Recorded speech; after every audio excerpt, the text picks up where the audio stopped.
Resort में विवाह नई सामाजिक बीमारी। कुछ समय पहले तक शहर के अंदर मैरिज हॉल में शादियां होने की परंपरा चली, परंतु वह दौर भी अब समाप्ति की ओर है। अब शहर से दूर महंगे रिसोर्ट में शादियां होने लगी हैं। शादी के 2 दिन पूर्व से ही ये रिसोर्ट बुक करा लिए जाते हैं और शादी वाला परिवार वहां शिफ्ट हो जाता है। आगंतुक और मेहमान सीधे वहीं आते हैं और वहीं से विदा हो जाते हैं।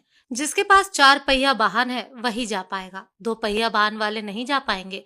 बुलाने वाले भी यही स्टेटस चाहते हैं और वह निमंत्रण भी उसी श्रेणी के अनुसार देता है।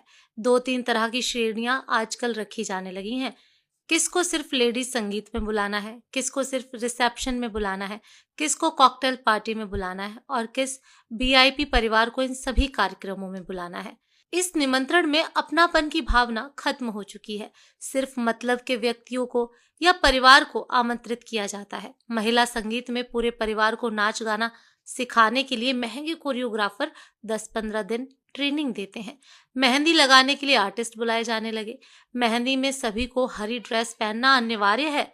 जो नहीं पहनता उसे हीन भावना से देखा जाता है, लोअर कैटेगरी का मानते हैं। फिर हल्दी की रस्म आती है। इसमें भी सभी को पीला कुर्ता पजामा पहनना अति आवश्यक है। इसमें भी वही समस्या है, जो नहीं पहनता उसकी इज्जत कम होती है। इसके बाद बर निकासी होती है। इसमें अक्सर देखा जाता है जो पंडित को दक्षिणा देने में 1 घंटे का डिस्कशन करते हैं, वह बारात प्रोसेशन में 5 से 10 हजार नाच गाने पर उड़ा देते हैं। इसके बाद रिसेप्शन स्टार्ट होता है। स्टेज पर वरमाला होती है। पहले लड़की और लड़के वाले मिलकर हंसी मजाक करके वरमाला कराते हैं। आजकल स्टेज पर धुएं की धुनी छोड़ देते हैं।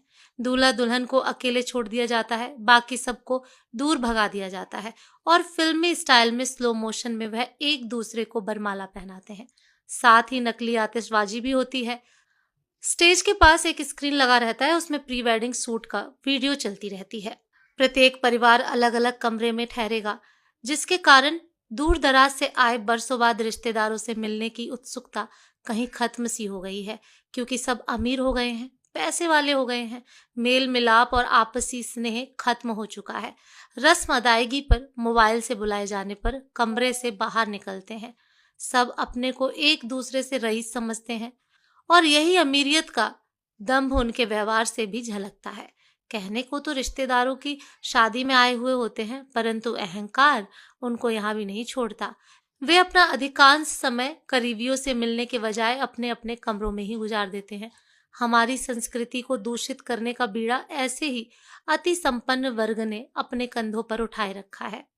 मेरा अपने मध्यम वर्गीय समाज बंधुओं से अनुरोध है, आपका पैसा है, आपने